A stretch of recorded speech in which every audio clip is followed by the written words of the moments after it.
Se você está no seu nono ano do ensino fundamental e você quer muito fazer seu ensino médio na ETEC no ano que vem, ou então, se você já terminou o seu ensino fundamental, mas você quer entrar na ETEC para fazer um curso técnico, essa aula vai ser muito importante para você.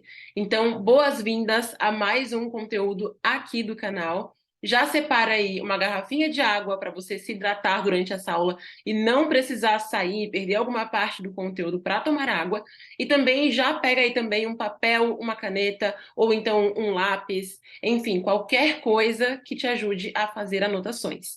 Porque hoje a gente tem algo muito útil aqui e é uma coisa que eu gosto bastante, que é resolução comentada. E se você não me conhece ainda, eu sou a Lilian, sou especialista no vestibulinho ETEC. Já ajudei milhares de alunos meus da plataforma ETEC Power a serem aprovados na ETEC. Todos eles, assim, começando do zero, sabe? E conseguiram ser aprovados tanto em cursos técnicos, quanto alunos que foram também para o ensino médio com técnico na ETEC, e até mesmo aprovados em outras escolas técnicas. Eles são meus orgulhos. E, bom, aqui no canal eu trago alguns conteúdos gratuitos de vez em quando para pessoas que ainda não tiveram a oportunidade de se tornarem minhas alunas. Então, já se inscreve aqui no canal para que você não perca nenhum dos próximos conteúdos que eu vou trazer por aqui. E é o seguinte, quero saber quem estava aqui na aula de semana passada, ok? Que foi uma aula de português, que inclusive ficou salva porque atingiu a meta. Então, bora atingir a meta hoje de novo? É o seguinte, a meta de hoje vai ser, deixa eu ser boazinha, né? De 40 likes aqui nessa aula, tudo bem? Então, curte aí essa aula, porque chegando a essa meta, a aula fica salva para você assistir de novo quantas vezes você quiser, ou para você, sei lá, mandar o link para algum amigo, alguma amiga que também quer fazer o vestibulinho. E eu quero saber se a Lari, que estava aqui na semana passada, está hoje de novo. Se estiver, Lari, comenta aí. Eu voltei. Maísa Carolina, deixa eu ver quem mais também estava aqui. Gabriel Bezerra, se eu não me engano. Sabrina Alves, enfim, quem estava aqui, escreve aí. Eu voltei. E quem eu esqueci de falar o nome, mas também estava aqui, escreve eu voltei, que eu quero saber que vocês voltaram, tá bom? E na semana passada, quem estava sabe, né? Eu perguntei se vocês queriam que eu trouxesse uma resolução comentada aqui. E, para minha surpresa, muitos de vocês disseram que sim, vocês querem muito isso. Então, eu trouxe não somente uma resolução comentada, mas, na verdade, eu trouxe 3 resoluções comentadas. Então, como eu sei que tem gente que é bem iniciante, deixa eu só fazer um apanhado geral aqui, né? O que são resoluções comentadas e como elas te ajudam na prova da ETEC, tudo bem? Porque nem todo mundo já entende tudo que eu estou falando aqui, nem todo mundo está desde o comecinho e sabe as etapas do estudo e assim por diante. Então, olha só, resoluções comentadas são questões que caíram no vestibulinho ETEC, no caso as de hoje são da versão mais recente do vestibulinho ETEC, e é quando você faz um estudo de verdade dessas resoluções, dessas questões, na verdade, né? Então, não é simplesmente pegar a questão e resolver, ou pegar a questão e ver o gabarito. Uma resolução comentada é um passo a passo da resolução daquela questão, de forma que você consiga aprender também com a resolução da questão. Você consegue assimilar conhecimento, você consegue ampliar a tua bagagem cultural, você consegue ter mais facilidade para entender a aplicação prática do vestibulinho ETEC, tá bom? Então, elas te ajudam muito porque favorecem demais a sua interpretação de textos, te ajudam, né, a interpretar melhor os textos que você vai ler. As resoluções te ajudam a ter uma noção de como os assuntos são mais cobrados na prova. Então, quem estava aqui no começo, nas primeiras aulas, deve lembrar que eu ensinei como estudar. E uma das etapas, né, uma delas, porque tem que fazer também resumo, fixação, etc. Então, uma das etapas é a resolução comentada. Inclusive, para quem aí precisa de resoluções comentadas nos estudos, tá faltando essa etapa, você não encontra com facilidade, você tem essa dificuldade, essa preguiça às vezes também, né? Eu vou recomendar que você assine o Workout ETEC. Vou deixar o link aqui na descrição, porque lá no Workout ETEC é um banco de resoluções comentadas. Então, tem centenas de questões resolvidas passo a passo, comentadinhas, bonitinhas. Isso te ajuda muito nos seus estudos, tá? E o Workout é uma assinatura com valor super acessível, custa, sei lá, menos que um lanche do Burger King. E você consegue escolher se você quer assinar por um mês. Se você quiser mais tempo, você vai lá e renova a tua assinatura, e isso vai dar um super up nos seus estudos, tá bom? Então, eu vou deixar o link aqui. E agora, vamos então para as nossas questões, beleza? Vamos lá. A nossa primeira questão aqui é a questão 1 do vestibulinho ETEC do segundo semestre de 2023, certo? É uma questão mega recente. E, bom, essa questão tem um texto de apoio, né? Uma coisa que eu acho importante sempre no vestibulinho, na hora da prova, como é rápido ali, você ler o enunciado da questão, ou seja, o que ela está te pedindo, para ver se você terá que ler o texto inteiro. certo? Porque muitas vezes você vai gastar 2 minutos inteiros lendo um texto que não vai ser tão necessário para a prova. Você só precisaria de algumas palavrinhas, como é o caso dessa questão aqui. Olha só o que ela te pede. Os termos em destaque no texto podem ser substituídos correta e respectivamente por. Então, basicamente, é você ver os termos em destaque, que são esses termos que estão mais escuros, tá vendo? E você ver por quais palavras eles podem ser substituídos. Eu peço nesse momento que todo mundo fique quietinho aí no chat, nada de perguntas, nada de comentários aleatórios. Quem tá chegando, chega quietinho, não chega atrapalhando, não, porque agora é hora de aprender mesmo, tá bom? Então, assim, na prova, quando a pergunta, né, o enunciado da questão te fala tais palavras do texto, tal parágrafo do texto, vai direto no parágrafo, vai direto na palavra, para você não gastar muito tempo. E aí, se você perceber que não conseguiu responder a questão só com aquele parágrafo, aí você lê o texto. Mas como aqui eu estou resolvendo passo a passo junto com você, eu vou ler o texto inteiro porque ele pode te trazer conhecimento. Tudo bem? Então vamos lá. A história da cultura caipira nasceu do encontro entre os bandeirantes portugueses e os indígenas, e está intimamente ligada ao bandeirismo paulista. Esses bandeirantes eram meio indígenas, meio portugueses, avalia o professor Ivan Vilela Pinto, da Escola de Comunicação e Artes, a ECA, da USP. Andavam descalços e teciam suas próprias roupas, imagem que está longe daquela romantizada de um homem de botas com roupas imensas. É nesse contexto que surge também a viola caipira. Trazida para o Brasil pelo colonialismo português, a viola em Portugal era um instrumento das classes mais pobres da população e dificilmente chegou à corte ou andou em casas senhoriais. E no solo brasileiro não foi diferente. Inicialmente, seu uso foi associado aos negros escravizados e, mais tarde, tornou-se um instrumento que tem ligação com essa crônica que, de certa forma, é a gênese da música popular. Para o professor, essa é uma cultura que possui linguagem própria no dialeto, além de uma música muito autêntica, pois afirma não existir nenhum segmento da música popular brasileira com tantos ritmos distintos convivendo. Se, por um lado, a música caipira é muito simples sob o aspecto técnico, do ponto de vista rítmico é muito sofisticada. Mas, durante a era da industrialização, a cultura caipira foi depreciada junto com o caipira paulista, visto como uma figura que estava em contradição com o ideário de modernização das cidades.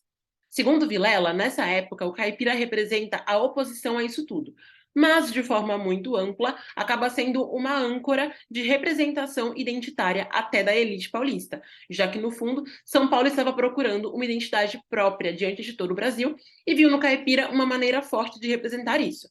Então, é um texto basicamente falando sobre, digamos que a criação da cultura caipira, da música popular, de certa forma, né?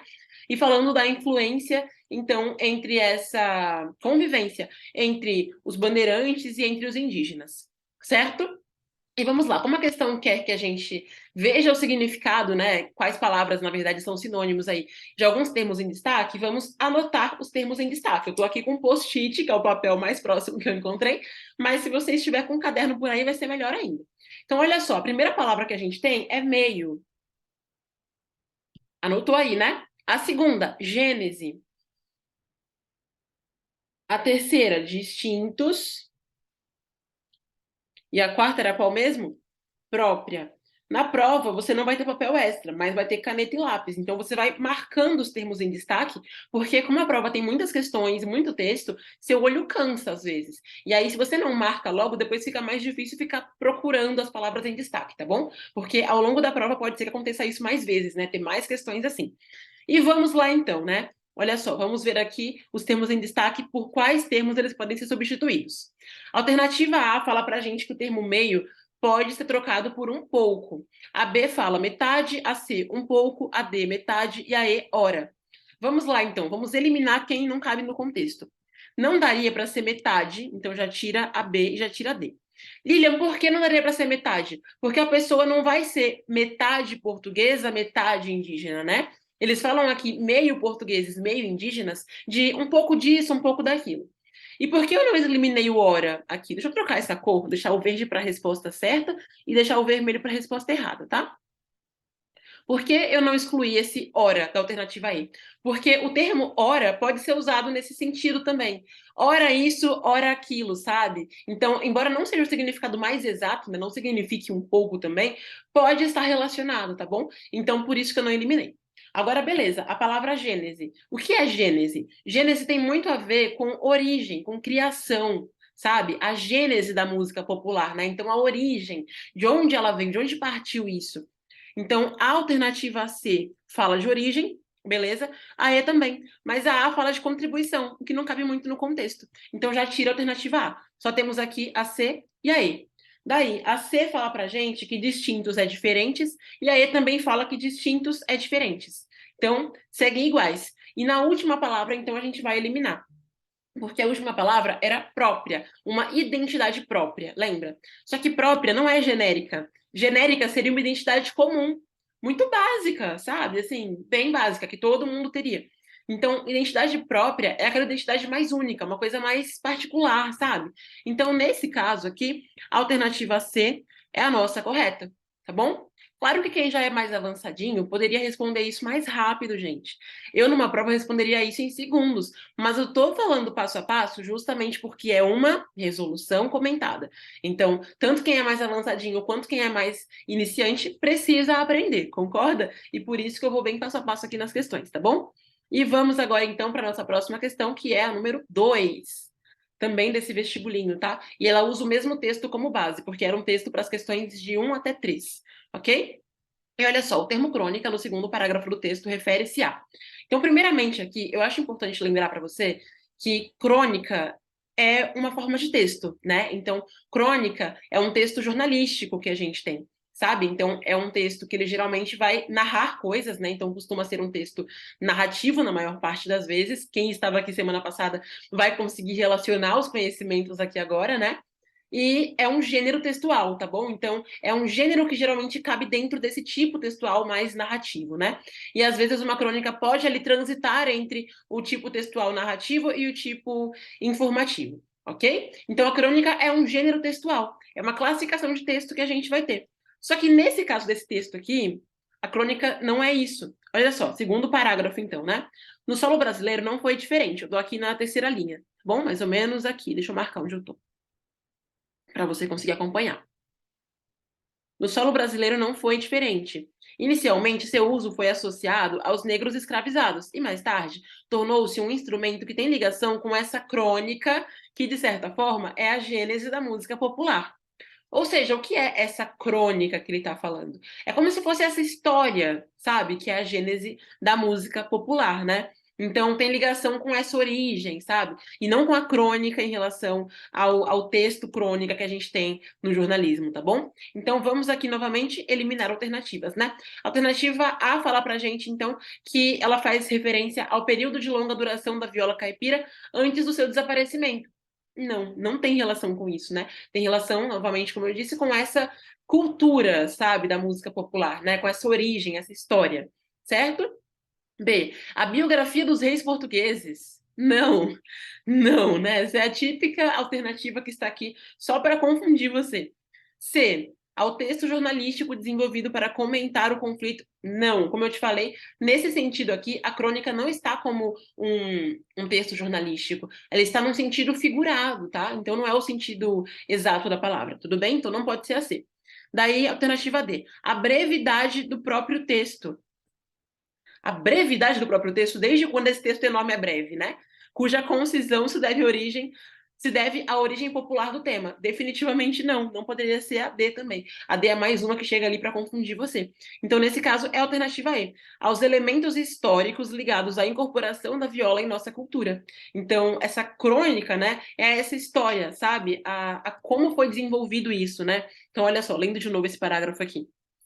É nesse contexto que surge também a viola caipira. Trazida para o Brasil pelo colonialismo português, a viola em Portugal era um instrumento das classes mais pobres da população e dificilmente chegou à corte ou andou em casas senhoriais. No solo brasileiro não foi diferente. Inicialmente, seu uso foi associado aos negros escravizados e mais tarde tornou-se um instrumento que tem ligação com essa crônica, com essa história, essa cultura, que de certa forma é a gênese da música popular. Ok? Vamos agora para a questão 7 do vestibulinho. E eu esqueci o texto da 7, então eu vou abrir aqui o vestibulinho, a prova, na verdade, no celular mesmo, para conseguir ler o texto junto, tá? Que faz mais sentido com o texto do que sem ele, tá bom? Então, só um instantinho enquanto eu acho o texto aqui no site do vestibulinho, tá baixando a prova. Pronto, cadê? É esse texto aqui. Um texto sobre a origem da coxinha. Eu espero que você não esteja com fome. Vamos lá. Deixa eu virar aqui a tela que vai ficar mais fácil de ler, tá? Só um instante, juro. A origem da coxinha é rodeada de histórias e lendas. Há quem diga que ela foi criada em Limeira no século XIX e estaria ligada a um dos filhos da princesa Isabel que comia apenas coxas de galinha. Dizem que certa vez a cozinheira não tinha número suficiente de coxas dessa ave para o menino e, por medo de represálias, resolveu transformar uma galinha inteira em coxas. Desfiando-lhe a carne e preparando uma massa de batatas, ela teria tentado recriar uma coxa de galinha, aquele formatinho da coxa do frango, né? Outros defendem que o salgadinho foi criado em São Paulo durante o processo de industrialização, para oferecer um lanche mais barato e durável do que as tradicionais coxas de galinha, que eram vendas certeiras nas portas de fábricas. Entretanto, a tese mais apoiada é que a receita original da coxinha é francesa e que foi modificada no Brasil, como demonstra a receita de coxas de frangas ou galinhas novas, presentes em um livro de 1780. Olha que antigo isso. E aí, olha só, né? Tem uma receita aqui agora. Tomem 12 coxas de galinhas, desossem-nas, recheiem-nas e que levem no meio um pouco de salpicão. Fechem as coxas muito bem com barbante e agulha. Meu Deus! Depois de bem aradas, ponham-nas a cozer. Estando cozidas, passem-nas por ovos batidos, cubram-nas muito bem 2 vezes de pão ralado fino e fritem-nas com manteiga de porco bem quente. Então, a gente tem aqui um texto que olha o que ele faz. Ele conta um pouco da história da coxinha. Então, tem a história de que ela foi criada em Limeira, ou talvez em São Paulo. Aí, uma história já fala que ela é francesa. Daí, uma diz que era por conta do filho da princesa, outra por conta da fábrica. Enfim, né? Então, tem várias histórias. E no final, a gente teve aqui o quê? A gente teve uma receita, do nada, né? Então, olha só. Com base nesse texto, o que a gente tem aqui no nosso enunciado é o seguinte. O texto selecionado é híbrido, ou seja, ele é misturado, digamos assim, tá?